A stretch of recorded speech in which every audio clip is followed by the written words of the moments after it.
bisa membangkitkan kembali, bisa meningkatkan kembali sektor pariwisata, khususnya kali ini kita bahas yang ada di Kabupaten Bogor. Kalau kita bahas juga tentang Kabupaten Bogor, pasti memiliki sumber daya alam yang melimpah. Dan kita akan membahasnya bersama dengan dua narasumber yang sudah hadir bersama saya kali ini. Sudah ada Bapak Denny Humaydi AS SIPMM selaku Kepala Dinas Kebudayaan Pariwisata Kabupaten Bogor. Assalamualaikum. Waalaikumsalam. Pak Denny sehat ya? Aman. Alhamdulillah, semangat selalu ya Pak ya. Dan juga ditemani oleh Ketua PHRI Perhimpunan Hotel dan Restoran Indonesia Kabupaten Bogor. Sudah bersama juga dengan Haji Juju Junaidi. Assalamualaikum Pak Haji Juju. Waalaikumsalam wabarakatuh. Sehat ya Pak? Alhamdulillah. Ini terima kasih sekali karena perspektif kali ini juga hadir langsung dari Kabupaten Bogor. Sudah difasilitasi tempat yang begitu nyaman ya Pak ya.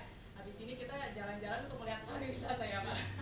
Tapi sebelum itu tentu kita akan membahas terkait dengan pemulihan sektor pariwisata pasca pandemi.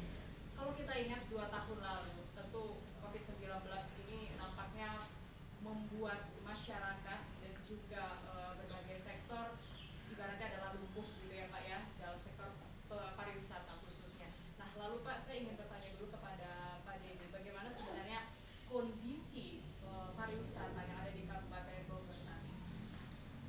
Kita bicara kaitan dengan pandemi 2 tahun lalu, dan waktu itu saya di lapangan ya, masih sebagai camat Cisarua, camat di kawasan pariwisata.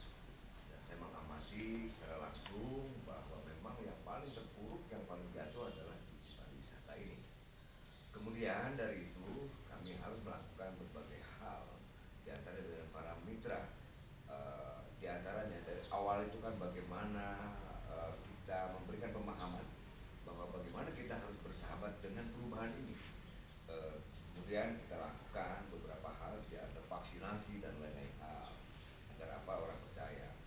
Kemudian juga dari Pemda, kebijakan pemerintah Kabupaten Bogor diantaranya memberikan beberapa keringanan kaitan pajak dan lain-lainnya, memfasilitasi vaksinasi dan seterusnya, dan juga ada hibah pada beberapa rekan yang memang saat itu terpuruk agar kita tetap bisa bertahan. Lanjut berikutnya kita akan masuk kepada tahapan yang pertama. Memang masa pandemi itu kita tahap rescue, bagaimana penyelamatan, bagaimana kita kalau melihat orang yang jalan tidak pakai masker dikejar-kejar dan lain-lain. Prokes. Tapi bagaimanapun itu kita lakukan secara persuasif. Langkah kedua, setelah kita masa rescue, masa penyelamatan, kita lakukan recovery, pemulihan. Langkah kedua ini secara bangkit, alhamdulillah secara perlahan pariwisata mulai bangkit, dan kami meyakinkan walaupun pariwisata memang yang terpuruk, tetapi didorong kita semangat sama-sama, justru pariwisata juga yang harus juga bangkitnya cepat.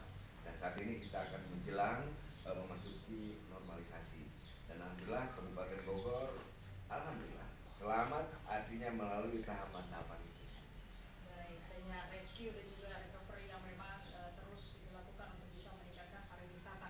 Karena tadi memang di awal kalau Kabupaten Bogor gitu ya, siapa sih yang nggak tahu pariwisata yang ada di Kabupaten Bogor gitu ya, memang berlimpah. Nah tapi ini tentu dengan adanya pariwisata juga berhubungan atau berkesinambungan dengan hotel-hotel dan juga restoran Indonesia, khususnya dari PHRI. Mungkin Pak, belum banyak masyarakat mengetahui apa sih sebenarnya tugas dan fungsi dari PHRI sendiri. Tentunya Bapak selaku ketua, mohon dijelaskan sedikit. PHRI adalah organisasi yang orientasinya kepada pembangunan pariwisata sebagai upaya ikut serta dalam pembangunan, melaksanakan bergerak di dalam pariwisata nasional, bidang jasa penyediaan akomodasi dan restoran, jasa makanan dan minuman. Itu mungkin itu dulu aja. Baik, nah sejauh ini Pak, kalau kita bandingkan dari dulu sebelum pandemi, pasti hotel, restoran itu adalah salah satu langkah atau tempat untuk liburan gitu bagi masyarakat, khususnya bukan hanya di Kabupaten Bogor saja, tapi juga di daerah lainnya. Kalau dibandingkan dengan sebelum pandemi, hingga kita berada di masa pandemi, mungkin dari data PHRI sendiri, berapa jumlah hotel Pak yang ada? Hotel di Kabupaten Bogor itu kurang lebih 800, restoran 600, yang di jalur puncak kurang lebih 200, restorannya 150. Itu yang di jalur puncak. Nah, untuk mengenai kemarin kita pandemi, jujur kita kemarin itu boleh dikatakan cukup ngedrop ya, bukan ngedrop lagi. Bahkan kita juga dari pihak hotel dan restoran ada perubahan-perubahan untuk masalah karyawan. Tapi alhamdulillah kita tidak ada PHK, tapi ada perubahan dari kalian itu kita jadwal kerja sesuaikan dengan keadaan waktu pandemi.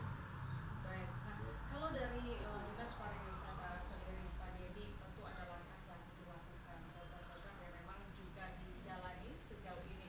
Kalau kita flashback gitu Pak, sebelum pandemi, bagaimana sih mungkin persentasenya gitu ya, persentasenya pada saat sebelum pandemi hingga akhirnya pandemi, kalau kita lihat ramai sekali sampai menimbulkan kemacetan gitu untuk Kabupaten Bogor, apalagi wilayah puncak. Nah, lalu adanya pandemi COVID-19, bagaimana mungkin untuk persentasenya Pak? Ya, untuk ke bidang pariwisata, pasti dengan ada pandemi ini ada yang terkoreksi dari target-target, harus ada penyesuaian. Salah satunya di masa pandemi yang ke 2020 kita memiliki indeks kinerja utama 8 juta, terkoreksi menjadi 5 juta di tahun 2021. Kemudian itu kita bisa meningkat di tahun 2021. Alhamdulillah target kita 5 juta, realisasinya kita melampaui sampai 6.400.000 lebih.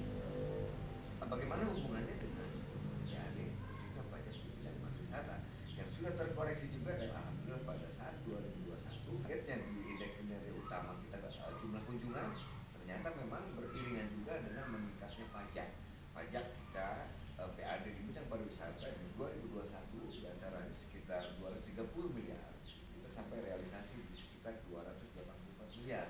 Artinya ini target. Tetapi tentu kita jangan juber ya dengan itu, tetap kita penerapan CHSE mengingatkan tetap bahwa pandemi ataupun COVID itu belum hilang.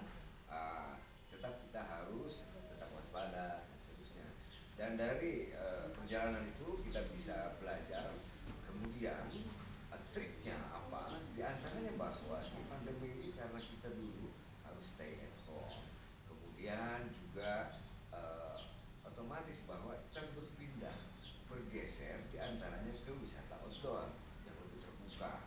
Dan istilah saya, COVID-19 itu ada the power of kepepet. Di saat sulitnya yang indoor, kemudian merambahlah. Artinya saat ini tumbuh kafe-kafe, tempat-tempat wisata glamping yang outdoor, dan itu luar biasa. Sehingga ibaratnya bahwa jangan mager dengan kondisi sesulit apapun. Itulah beberapa saat ini jauh bergeliat katanya objek-objek wisata outdoor luar biasa, dan ini tahun ke depan masih terus jalan, termasuk di desa wisata. Nah, berarti bisa dikatakan ini dinas pariwisata harus membuka otak gitu ya untuk bisa terus melakukan pemulihan itu sendiri. Tapi Pak, kalau kita bahas di masa pandemi COVID-19, adakah kebijakan yang memang berubah pada saat itu selain untuk bisa memulihkan kembali pariwisatanya? Apa yang mungkin dilakukan seperti tugas dari dinas pariwisata yang memang merubah segalanya? Tentu butuh waktu ya Pak kalau itu ya. Ya, terutama kan di perubahan perilaku. Saya selalu mengatakan, ayo kita itu jangan anti perubahan karena kondisi itu sulit diduga, tetapi bagaimana bersahabat dengan perubahan. Kalau siapapun tidak bersahabat dengan perubahan, dia akan selesai. Oleh karenanya, cara-cara pendekatan yang diberikan agar tetap pariwisata juga tetap, artinya dia bisa bertahan, ada relaksasi, ada hibah, dan terus kita melakukan komunikasi dengan PHRI dan seterusnya. Seperti misalnya yang utama kita vaksin aja, di antaranya juga pelaku pariwisata. Ibaratnya di situ ada kolaborasi. Kami anggaplah Pemda, kami punya tenaga, kami punya vaksin. Cuma untuk operasional, maksudnya makan dan seterusnya, pengelolaan tendanya ya sama dengan PHRI. Ya. Jadi kita bisa kolaborasi sehingga bahwa yang kita dongkrak pertama di vaksin itu adalah para pelaku pariwisata.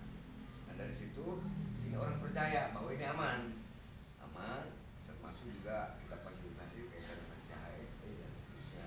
Sehingga alhamdulillah bahwa saya sering monitor, mulai angkanya bergerak. Tentu juga kita melakukan pembinaan pengawasan, tetap waspada dan seterusnya, juga tanpa mengecilkan ataupun mematikan istilah. Tetap ayo kita bangkit perlahan, tapi harus lihat situasinya. Baik, sebelum kita juga bahas recovery gitu nanti di akhir, tapi saya juga ingin bertanya terkait dengan perhotelan Pak.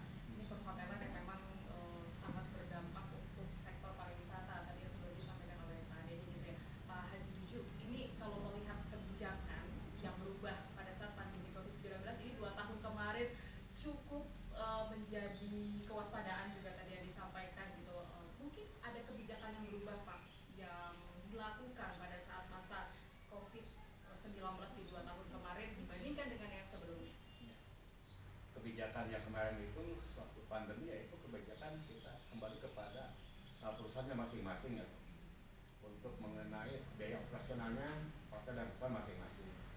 Ya PR alhamdulillah kami juga terbantu oleh Dinas Pariwisata Bogor, Kabupaten Bogor memberikan semacam ada dana dana bantuan untuk para pengusaha hotel yang terdampak kemarin itu, yang bisa membantu sedikitnya untuk operasional. Yang mudah-mudahan sih kedepannya ini kita dari PRRI mencoba ingin membangkitkan kembali ya, dengan supaya ya sekarang jujur kita belum pulih untuk mengenai operasional bukannya ini ya, tapi kita alhamdulillah sudah bertahap sekarang ini bahwa kita bisa menjalankan hotel dan restoran yang tadinya mereka sudah mau tutup akan bangkit lagi.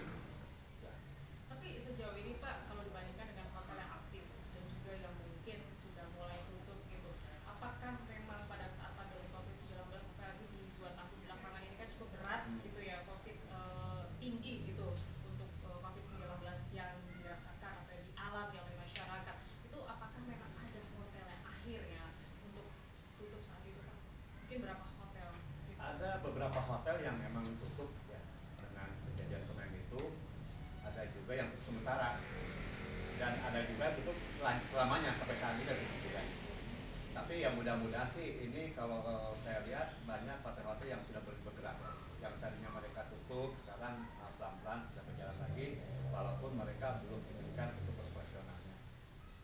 Baik. Kalau kebijakan yang dilakukan untuk hotel sendiri Pak, itu apa saja sih pada saat masa COVID-19 selain prokes tadi yang selalu diingatkan ya Pak, pasti ada juga dong ya untuk masyarakat yang masih boleh menginap di hotel gitu pada saat pandemi COVID-19, apa langkah yang selalu diingatkan gitu oleh pihak hotel?